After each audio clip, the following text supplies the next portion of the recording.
from the full committee. I'd like to thank the gentleman, and I thank the chairman from Ohio and the ranking member from Pennsylvania. I'm currently from California, Mr. Fisker. Welcome. But I was born and raised in Ohio. I grew up in a car company family. I worked for General Motors. My father worked for General Motors. Everyone else worked for TRW. One way or the other, everybody in our family was in the car business. So I'm going to open up by telling you, you know that your place in history as a body designer is secure. You know the work you've done in other areas is well known and desirable. Yes, you're going to be with Preston Tucker for building an innovative car that didn't last from a fiscal responsibility. The company didn't make it. You'll be with Malcolm Bricklin. You'll be with John DeLorean. That's not necessarily bad company. Quite frankly, innovative cars have a history of failing. This program was conceived, as the ranking member said, under President Bush. Voted, it's not a partisan vote, it's not a partisan program. We have you here today not because you failed, not because you lost potentially Federal, U.S. dollars and other investors' dollars. We have you here today because we need to figure out not the successes of a program. We appreciate that, and I think they should be lauded, and the administration has done a pretty good job of doing it. We have you here because there were a number of things that happened along the way in which DOE had an opportunity to not give you some of the money that they are now trying to recover. They had an opportunity in several documents to get the money back and allow you to be spun off to somebody else. At least the record indicates that. There were opportunities to not fail. More importantly, this was an investment in a finished car from Finland. That was not something that was envisioned when this was produced. And most importantly to me, as an owner of 37 patents, when I went through the file and I looked at DOE allowing this money to go to you while not owning any of the intellectual property, because that's a company not covered by the loan, I looked and said there were fundamental mistakes that, Mitt Romney, the day he left graduate school, would not have made that mistake. And that's why you're here. You're not here for your ambition. You're not here for what went wrong on your watch, nor your chief operating officer. Mr. Whitcomb, you're here because DOE seemingly cannot miss an opportunity to miss an opportunity in this case.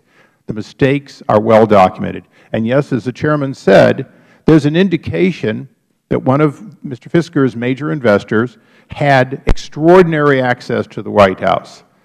And one of the questions is, would just anybody who had never produced a car, who wasn't going to actually produce a car in the first go-round, be able to get this kind of money and this kind of underlying guarantee if they didn't have a politically connected backer?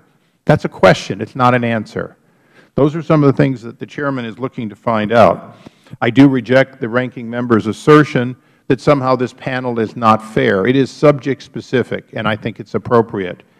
Every panel that comes before this committee, I look at before, during, and afterwards and say, did I get it right? I do not believe that between the first and second panel we're going to particularly feel we didn't get it right.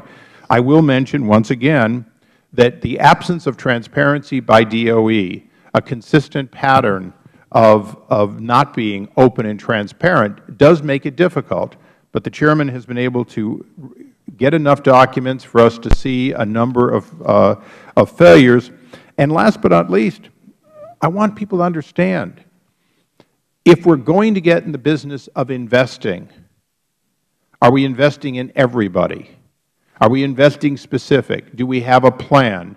And I think that if we're going to have a second hearing, and after the car makers, if you will, are gone, I think we're going to have DOE back again and back again until the lessons learned are so undeniable that, in fact, we can have a confidence that you won't miss opportunities to minimize losses, make the best choices up front, make sure that you are free of political influence and effect, which you're not, and the emails we have received show anything but that.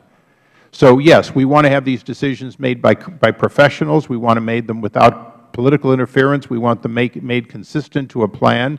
And as other investigations this committee has done, We want to make sure there's no gamesmanship of essentially having multiple loans for the same technology.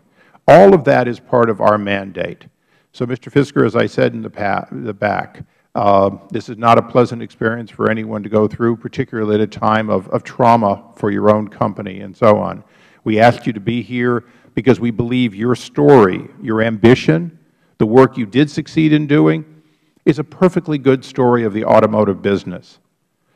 We're here to look at how government allocated resources and risk, and ultimately, whether they're made whole or not, the missed opportunities that we don't believe, based on the documents we've looked at, should be missed. And I hope people on both sides of the panel, I know my ranking member will speak next, focus on that, focused on the missed opportunities to get it right up front or at least to minimize losses.